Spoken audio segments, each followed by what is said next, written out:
Alrighty, well, these are all done, guys. And first off is I want to hear the crunch test.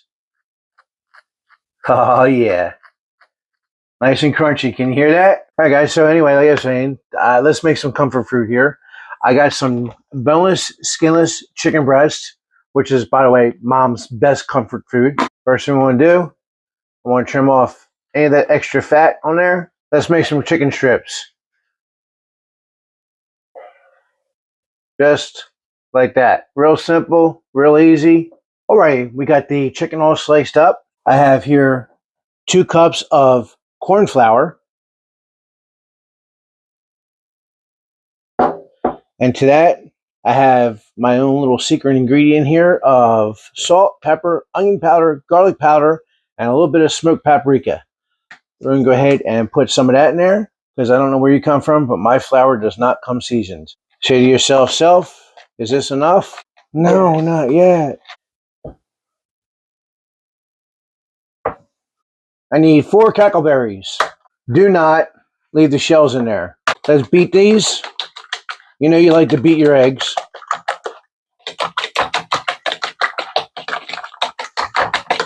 Add some milk in there. All right, about that much. And guys, I have a secret ingredient for you. I'm not going to show you that secret ingredient until you do what? Smash that like button. Go ahead and smash it. Smash it hard. Maple syrup, baby. Pop a little bit of maple syrup in there. And I'm telling you what, you're going to take your fried chicken to the next level. Oh, yeah. Only a couple tablespoons. This stuff is rather enjoyable. Got the prep station all done here.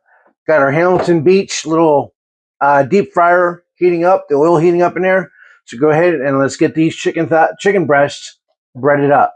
First thing you want to do is drop them in some of the flour, the seasoned flour, knock off the excess, pat her a little bit. You know, you got to pat your chicken.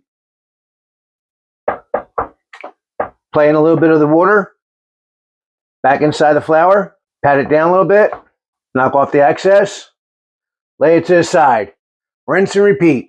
Now what you want to do is you want to let them sit for a few minutes. While they're sitting, make sure you get your oil heating up.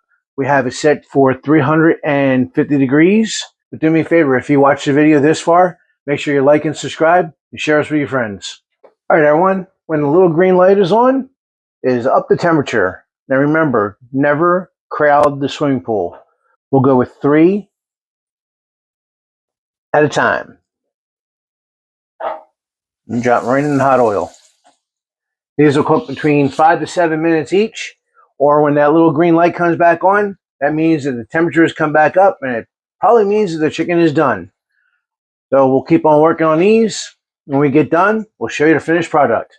Alrighty, so the little green light has come on. Pull these out.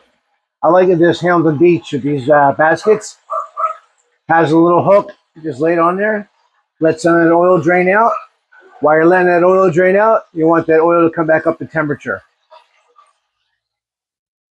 But do they not look absolutely crispy and fan-freaking-tastic? Now what you want to do is you want to take these and you just want to lay them in a strainer or some kind of rack. Let the rest of that oil come off. Let them go swimming for the next 5 to 7 minutes.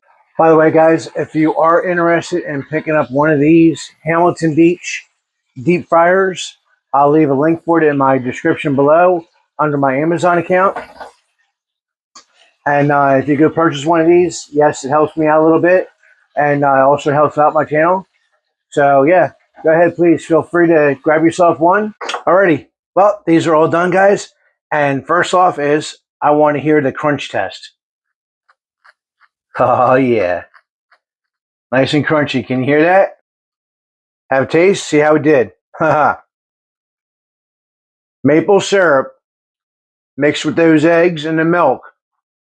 I'm telling you. This is comfort food to the next level, guys. Do me a favor. If you like this video, check out this upcoming video I have on how to make a cream of spinach and bacon soup. You guys are going to love it. Until next time, as always, God bless and happy eats.